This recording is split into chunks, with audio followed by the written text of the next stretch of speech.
Am I Ready to ready? start? You can sit there. And yes, sir. You start whenever you're ready.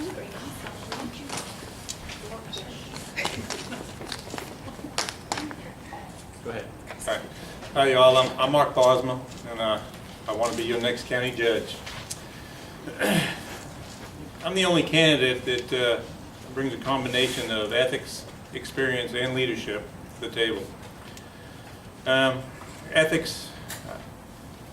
I worked with the FBI and the DA's office to uncover unethical behavior in Montgomery County in reference to the Joe Corley in the mental health facility. I would do it again if I had to, and again and again and again, basically. Doing the right thing for the right reasons, pretty simple for me. But I bring a lot of background experience in 28 years of government, almost 22 years here working in Montgomery County. I've had a wide variety of management positions and functions like engineering. I'm not an engineer. Public works, worked on roads, water, sewer projects, finance, budgeting, purchasing. And I'm currently the Director of Infrastructure for Montgomery County. I handle all special projects, and I handle the space planning for the county on the buildings. But what makes me different is my vision for this county to take it into the 21st century, which I think we need to. And I think we need to move the good old boys out of the system with some of the things they've done and the way they handle our business. Examples for me are taxes. I think we need to disconnect the linkage between appraised values and taxes. I think, that, quite frankly, quite too often elected officials say to you, we haven't raised taxes in 10 years, but every year we turn around, we get a bill that's increased. Transportation is an issue in this county. It's always going to be an issue while it's growing.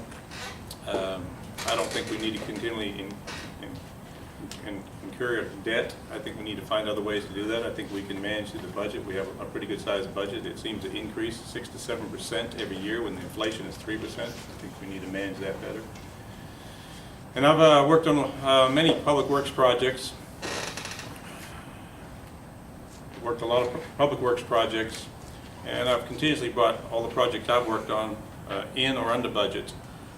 And the reason for that is I'm a good steward of your money. I pay attention to what I'm doing. And you know, some of my friends say, you know, Mark, if you handle your business as well as you do the county's, you'd be well off. I said, well, you know what? I got 4 grandchildren. That makes it difficult to be able to do a lot of things I want to do. But I'm dedicated to you, the taxpayers. I work for the taxpayers. I believe in public service. It's who I am. It's what I'm comfortable with. And I don't mind saying no, and I don't mind standing up against the powers to be if they do the wrong thing. And I think I've proven that. I think character is important. I think integrity is important. And that's who I am. Okay, who wants to go first? Which guy? Go ahead. The other night at the New Caney High School, when the 3 candidates spoke, one person said that we were X amount in debt. Another candidate said, oh, no, we're not. We're this amount in debt. Can you clarify? Yes. Doris was the closest to it. We are $446 million in debt, principal only. With interest, it's about $654 million. Okay, so just a follow-up. So what you're saying then is Doris was giving us the real number. Craig got up and was giving the principal. And only, yeah. That's Doris's number was up to about 700, and it was that last year. We Okay. dropped it down to $40 million is what we paid down on. Okay. Thank you. Peter? My understanding is that the Corley situation went on a while. From your position, what lessons learned are there? Why that would, and what changes would you do such that that would be caught faster? Obviously, you're always going to have people going outside the law, and it's the function of civil government to catch that. So what would you do? What do you think you've learned from that, and how would you catch it faster? And why didn't it get caught Well, in this case? you know, originally that project was set up for what's called a design build, finance, lease purchase back to the county. We've done projects like that before. And you bring a developer in pretty much to do that. the consultant that the county hired for $125 an hour, who we didn't need in the first place, but that the Commissioner's Court makes that decision on who they hire. We were told by the auditor that we needed tax exempt status. And for whatever reason, I can't tell you that, okay? And I don't know what happened to the design build part, but they created the Finance Corporation, which is a legitimate organization if it's run appropriately. Since they ran it through the Finance Corporation, and this is a misnomer that's out there on me. Normally on projects we deal with, they start with us in purchasing. That's how they start. The statute's in place, and this is how you should do them.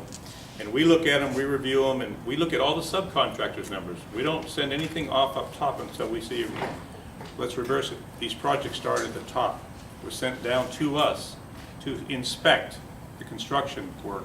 So in other words, they gave us, this is what the Commissioner's Court agreed to the price on, and this, we made sure it matched up to the construction work only. So if someone had 50% of masonry work, we make sure that 50% of masonry work is done.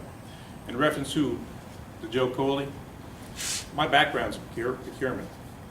Take away personnel and take away benefits, the majority of everything that goes through government is through procurement.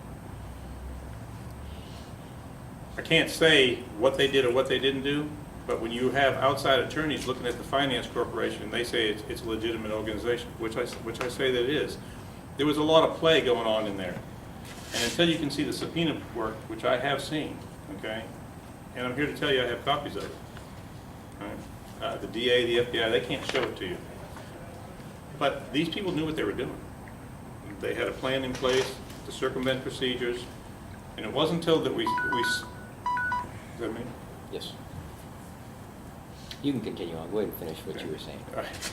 It wasn't until that we sold to Joe Corley that we learned something. That Livingston built a sister facility just like ours. And the only reason we knew that is because a company out of New Jersey was coming in to buy the Joe Coley facility, and the guy, the warden there, looked on the wall and said, "Oh, this looks just like ours." And it was a sister unit, but it was a lot smaller. And I did some research after that. Now, this is all after the fact, I get that. But they had a finance corporation, but they never hired a developer. And I always ask people, I'll ask developers too, what does a developer bring to the table? People say, well, they bring the idea. Any of us could bring an idea. They either bring land or money. This developer didn't bring anything. But remember, it was supposed to have been a design build. Lease purchase finance back. I was put into infrastructure, taken out of purchasing to work on transportation issues. And that's what I was working on. I looked at the draft of the Joe Coley, the contract, in, I want to say, February of '07. And I was asked to look at it, and I questioned something. I questioned the number of beds. Because when you do construction projects on jails, you base the contract based on the beds. And I said, this is supposed to be 1,100 beds. Right? And in their contract, their draft, they had 1,000. That consultant sent an email the very next day and said, "Mark, we have corrected that." Okay, good, to 1,100 beds. They took the contract to Commissioner's Court the next month. There wasn't a reason for me to go back, and I have that document still today, to go back and say, "Oh, you didn't change, you changed it the opposite way." That was $3.6 million. Okay, but the cost of the project at $42,855,000 never changed. So they just skimmed right off the top of that project. And you know, I've been hitting that at home for a long time. It wasn't until the J.D. Lambright showed up that I actually had someone to be able to dig into what I've been saying for a long time. And if I was guilty of anything, believe me, the FBI would have nailed me, because they did investigate me. They did do a background check on me. They did everything. But it just, what would do different? There's procedures in place to follow. And until you put the right people in office, the right people in office that really care about it and move that good old boy system out, it wouldn't change. I'm their worst nightmare getting in, because I'm the one that stood up against them. And I put my career on the line to do that. And I would still do it because it's the right thing to do. So on my watch, it would never happen. All right, there's people in place that should do the job, that they do the job, and in the mental health facility is worse than the Joe Coley. Absolutely worse. Okay, who's next?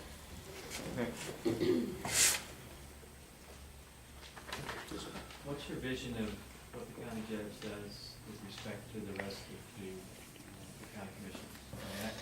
Give me an impression of exactly how you envision the county commissioner or What the judge. county judge should do in interacting with the commissioner? Well, I don't think the county judge currently interacts with the commissioners. I think that one of my opponents is getting a lot of special interest money out of Harris County from engineers, for example. And this engineer talked to me about it. I said, look, I don't want your money. You don't live here. I want votes from Montgomery County. He said, well, the county judge's office doesn't normally get involved in construction engineering. And I said, I will. And that's part of the deal, is being involved in what's going on in the precincts. We're too parochial in our mindset of what we do, and we need to really set the pace where we're doing it county-wide. We really do. You know, I have a 30 years background working in budgets. I understand the county, I understand how it operates, I understand the departments. So I just think the county judge, besides just what their daily duties are, and you need to be more involved. We need long-term planning. And I bring planning experience to the table. It's just so many variables that are in there. I have that background. And I want to tell you something. I never thought about running for county judge. I really didn't. I just didn't see anybody that I thought I could get behind and take the county where they need to go.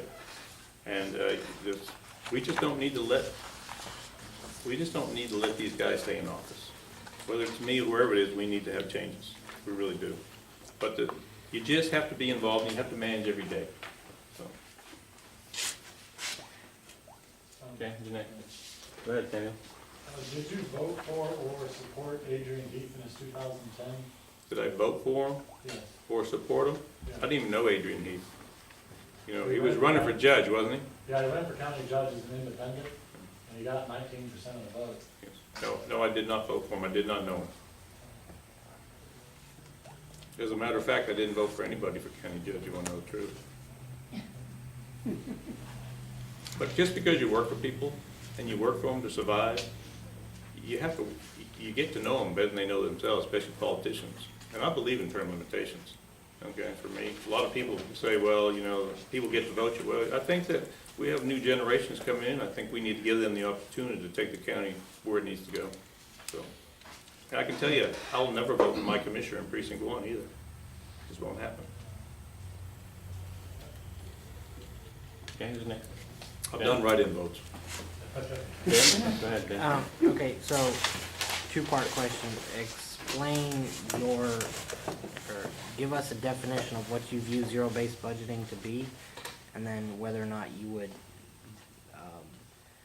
enforce that with Commissioners Court and the county, the commissioners and their budgets and county budget. And for me, for zero-based budgeting, and as large as the county is in the process, we start off early in the budget as we do now. We start so early putting it together, and then we spend so much little time approving it. We need to kind of change that process. I think that we need to start taking departments every year and zero-based budget them from the get-go. Make them address all their issues, their needs, and prove their needs up. You can do that. I don't think you can do the whole county at one time. It's difficult, but I think we need to take the core values, the big dollar budgets, and work it that way. But we need to make people justify their needs, basically. They need to tell us what it is they need, why they need it, and with my procurement background, I understand what costs are associated with that. We're driven in service also an awful lot, so. But a zero-based budget, I don't have a problem with that at all. And like I said, my mindset, I don't know that you can get it all done the first year, but it's kind of like sunset, like they do in the state of Texas. They just come in and start looking at them. We should do the same thing. What was the second part of your question? Well, what is zero-based budgeting? Well, to me, that's what it is. It's basically when you sit down, you start with, you have to adjust every line item that you need. That's my philosophy on how I would do that. Okay, who's next? Yeah, go ahead. What is the county budget, and then, I mean, how much money do you have to budget? And also, what accountability would you put in place for each commissioner or the court as a whole in spending that money? The budget is $277 million. That's what our budget is now. There's probably some incidentals, well, I say incidentals, but there's some other variables that brings it about to $279 million. First of all, I would never give the commissioners the same amount of money all the way around the board. It doesn't make sense. The county's growing, the needs now are different. you need to have, they need the funds to take care of the maintenance issues where the precincts that everybody lives, because there's no doubt about that. But that, just allow them to build a road because they want to build a road, to make people rich is a problem to me. All right? I just don't think we build them and the developers benefit and you and I are paying for them. We don't bring any, you know, we don't have any, we don't worry about the issues of water, we don't worry about the sewer, we don't worry about any of those issues. We just build it and then we pay for it, and we have to stop that. So, commissioners, there's more of them than there are me, hopefully, I'm a county judge, but we need to negotiate it. But I understand the county better than they do, and I understand how things work. So I think we just need to pay close attention that, it was what I talked about earlier. The appraised value is, you know, and then the true taxes. There is no reason we shouldn't be dropping our tax rates, okay? Because we're certainly picking up 6 to 7% a year above and beyond, and inflation, let's just say, is 3%. So a lot of other entities have dropped that rate, and we just have a lot of issues that we need to work on. To me, law enforcement is a key thing. I think safety is the most important thing in this county. Without safety, why would anybody want to come here? And if we don't give them the tools to do the job, it's a problem. And why do you take the largest budget and put it at the back end of the budget? Why don't you bring it to the front end of the budget rather than the rear end of the budget and address the core values, which are law enforcement, courts, and transportation? Those are the major issues we have. Water is going to be a key issue. It's going to be a key issue, but we don't have a lot of control on that, and we're going to have to address the state with those issues. So I don't mind hammering the guys home and bringing it up, but we need to be vocal about it. It's what we need to be. Okay? Guy? You said 280 million is the county? 277 to 279 is the variables, yes. Okay, so how does that money get distributed? So that each of the precincts gets a certain amount, and the rest of it is the basic financing of government, the courts, the constables, I guess, and so forth, right? I mean, could you break that down as far as how it's distributed? Yeah, basically, the commissioners start their budget first, and they usually take $4 to $5 million a piece. So right off the bat, they get that. Then the county judge gets one. That's a small budget. It's really not a lot in that budget. And then all the departments themselves will come through, and normally they start on their current budget, and then they address what their needs are from there. Well, a lot of times we don't ever go back and see, did you really need what you had last year? So that's how it's broken down by every department. You have the constables, the JPs, procurement, district judges, they get a little bit, they get some budget there, county court law judges, so it's all split out that way. And then if there's some money in contingency, and I never know what the real number is in contingency, I really don't. But that's kind of how they break the process down. Is that what you're asking me? Yes, but it sounds like you're saying roughly 20 million between the various different precincts, and then the rest of the 20 or 200. Yeah, the sheriff's department probably runs about, with the jail is probably the most expensive, probably $70 million. Okay, in the jail, and law enforcement for the people, because we're spread out so wide. You know, the Woodlands pays for 100 deputies or law enforcement people out of the township center. Now, they could turn right around and say, you know what, we're not going to do that anymore. Montgomery County, you're responsible for that. They couldn't necessarily do that if they wanted to. But they do spend that because that's what they want down in that section in the Woodlands. So, you know, like I said, the core values, law enforcement and courts take up an awful lot of the budget. And then, of course, transportation is certainly an issue there. But like I said, they're only getting $4 million to do what they can. And of course, we don't ever account for the bonds, which we should for. And certificate of obligations for me are very simple. If it's an emergency for equipment or something like that, that's what they should be used for. They shouldn't be used to go around the backside of the voters and used to build roads and things of that nature. That's just not what certificate of obligations should be used for. And currently, there's opinion being looked at by our county attorney's office to come back on the court on that issue. Okay. Well, I'm gonna ask, go ahead, Jay. Good, Mark. Would you support a unit road system that's under the jurisdiction basically of county engineer, and to then decide on a sort of a nonpartisan basis what road projects need to be done, maintenance and infrastructure countywide, instead of having the commission picking their projects in their precinct? In a heartbeat.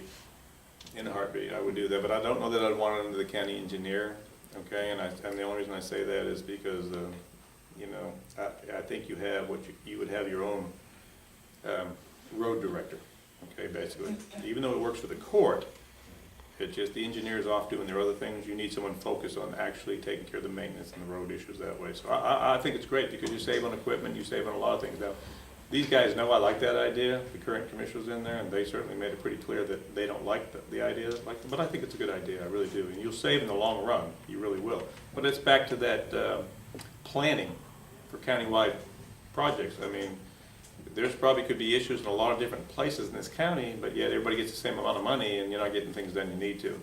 And then the public knows which roads are going first, where we're at. And so I think that, honestly, people in the communities need to invest more time in their government. They need to pay attention to what's going on. And these guys count on the fact they don't. Well, fact file was, you're the first candidate for either county judge or county commissioner that supports the idea. I like the idea because it's good business.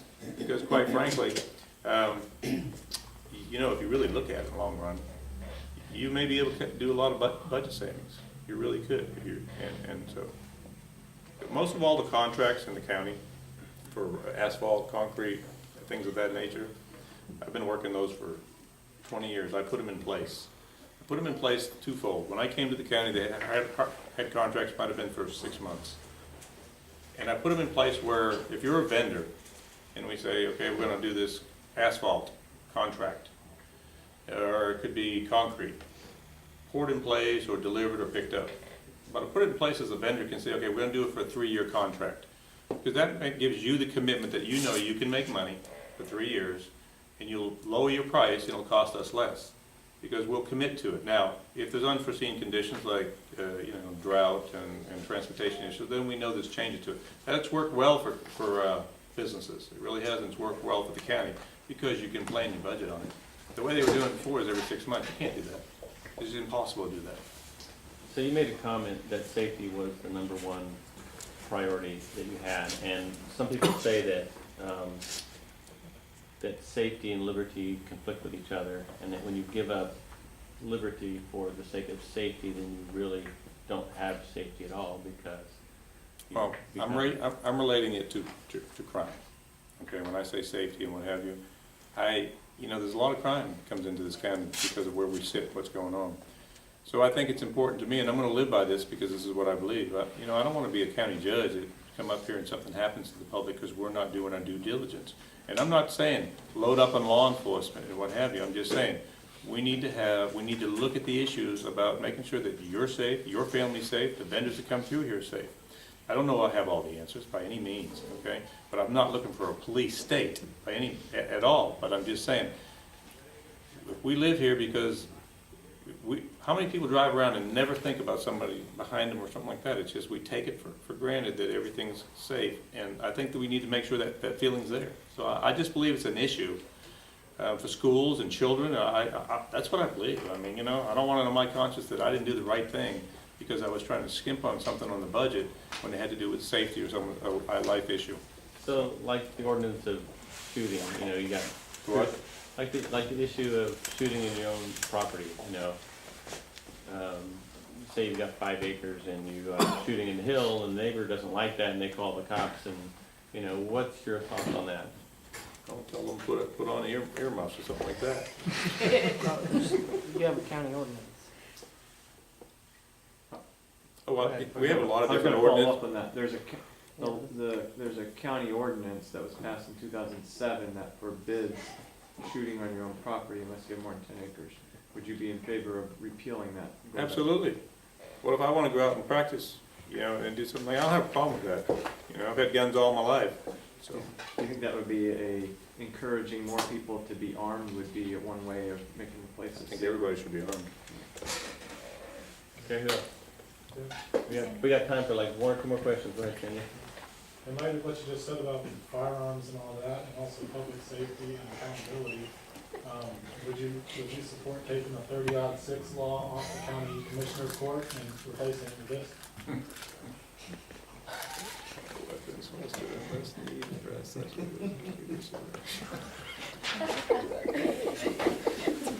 I want want to address an issue that you had before when I was at the forum and you talked about grants. Yes. I want to make clear, I'm not for grants, but I'm going to tell you this right now.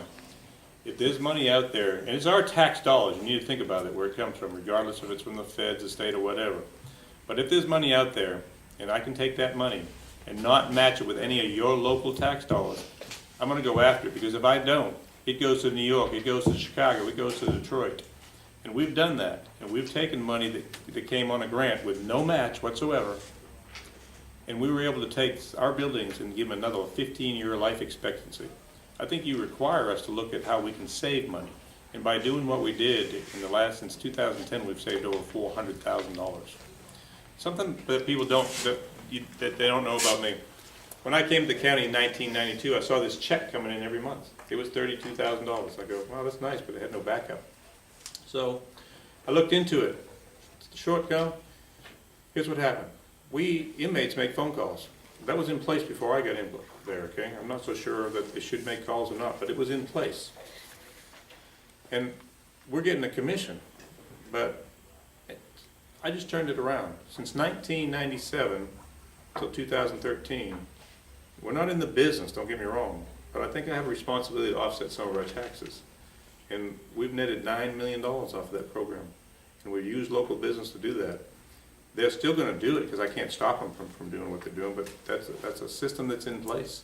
And it helps offset the jail. There's a lot of the cost in jail and food contracts. And so I've done a lot of that on the backside that people have no idea that I work on. It's on the financial side where we're in there really saving a lot of money in doing that. But we shouldn't be competing with business in that aspect of it. So we don't have time for questions. He didn't answer his question though. He just laughed. He at did, the sign. that's correct. So once you wrap up, once you take that. I couldn't read it all. Mr. Rapp. Let's just start with the Okay, first so part. Let's just The start first with part is that, so the 30-06, Yeah, what did you say? can we take that off the county courthouse, or the county commissioner courthouse? The commissioner- Allen B. Seller Building. Yeah, Allen B. I think it's Can how we take the names off all the buildings? That'd be No, good. can we take the 30-06 law off of that particular building?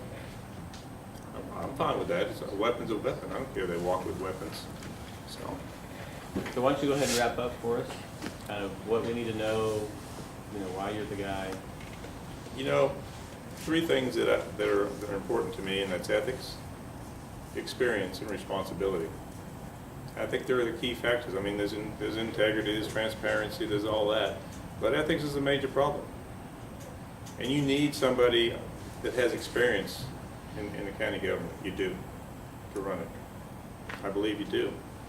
And then being responsible. I just think that you need to be responsible to taxpayers. So you guys got to have it like an inside joke going on with guns or whatever. Yeah, Samuel brought his sign. He likes his sign. He likes the song. He gives it to everybody. He borrowed it from his brother. He just showed it tonight. I mean, like I said, if I thought there was somebody that I could get behind in this race that would be able to challenge these guys and knock them down and make the changes, I'd get behind somebody, believe me. But there wasn't. And Doris would be the closest to it, but she doesn't have the experience. Craig doesn't need to get in there. Okay, that just doesn't need to happen. So, okay, what's going on? Nothing. Huh? It's refreshing to hear that honesty coming. Oh, I thought y'all laughing at me going, what's going on? No. No. Look, how many of y'all, okay, this is fair, now I'm gonna reverse it, because I don't get a lot of show of hands. How many of y'all seen me on YouTube? Put your hand up. This is the largest crowd, and look at how few there is. Everywhere I go, people aren't paying attention to what's going on. You know what, in 2013, I stood up and called them down on $16 million. And you'll see maybe see some stuff in the paper on it. I'm not gonna give up on that. That's our money. Just not gonna give up on it. So. Go to YouTube, please go to YouTube and see what goes on. So, all of us that have been here for a long time doesn't make us dirty. Okay, it doesn't. Thank you. Thank you. Well, thank you very much.